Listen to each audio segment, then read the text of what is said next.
കുറച്ച് കളച്ചിട്ടിന്ന് പറഞ്ഞു. ഞാൻ പറഞ്ഞു കളിച്ചിട്ടിട്ടുണ്ടെങ്കിൽ അതങ്ങ് മൂടിക്കളാന്ന്.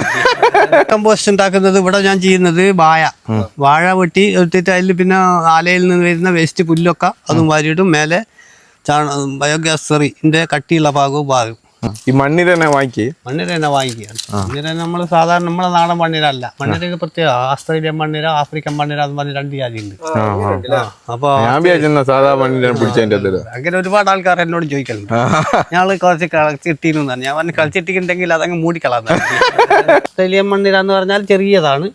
ഇതിപ്പോ ഇത് കാണാനാകില്ല. ഇത് ഇന്നലെ ഇതിട്ട് കൊണ്ട് മറ്റേ ഞാൻ എടുത്ത് കാണിച്ചു തരുമായിരുന്നു. മറ്റേത് ആഫ്രിക്കൻ മണ്ണിര വലുതാ. അത് പിന്നെ നമ്മള് ഓലയൊക്കെ ഇട്ടിട്ട് ചെയ്യാം. തെങ്ങിന്റെ ഓല വലിയ സാധനങ്ങളൊക്കെ ഇട്ട് പൊടിയായാലും നമ്മളിത് വാരി മണ്ണിരേനെ അരിച്ച് വേറെ ഇത് ഉണ്ടാക്കിയിട്ട് അതിലേക്ക് മാറ്റിയിട്ട് മണ്ണിര മാറ്റും. ഇത് ലൈഫ് എത്ര ഉണ്ടാ മണ്ണിര കൂടി വരും? ഓ അതിങ്ങനെ എത്രയും ഉണ്ടാവും, ഇഷ്ടം പോലെ ഉണ്ടാവും. കൃഷിക്ക് ഓരോ ബുദ്ധിമുട്ടുകളുണ്ട്. ഇപ്പൊ ഒന്നെന്ന് പറഞ്ഞാല് ഇപ്പം നെല്ലിന് പച്ചക്കറിനൊക്കെ കാട്ട് പന്നി, ചേന, ഇടവള കൃഷിക്കൊക്കെ കാട്ട് ഉള്ളതാ. പിന്നെ ഈ താറാവിന് കുറുക്ക പെരുമ്പാമ്പ്.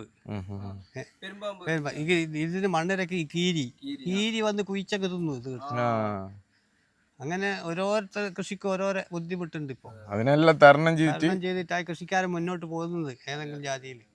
അപ്പൊ നഷ്ടങ്ങൾ തന്നെയായിരിക്കും ചില സമയത്ത് ഉണ്ടാകുക. പിന്നെ ഞാൻ പറഞ്ഞ പോലെ ഞങ്ങള് തന്നെ കുടുംബം, ഞങ്ങള് ഇപ്പൊ പുറത്തുനിന്ന് പണിക്കാരെ വിളിക്കാത്തോണ്ട് മക്കളും എല്ലാം കൂടി ഈ രംഗത്തുള്ളത് കൊണ്ട്, പിന്നെ കാർഷിക യന്ത്രങ്ങൾ ഉള്ളത് കൊണ്ട്, പിന്നെ സഹായത്തിന് ഇവരെല്ലാം മക്കളെല്ലാം ഉള്ളതുകൊണ്ട് എല്ലാം കൃഷി നഷ്ടമാണ്. ഞാൻ പറയും ലാഭമാണ്.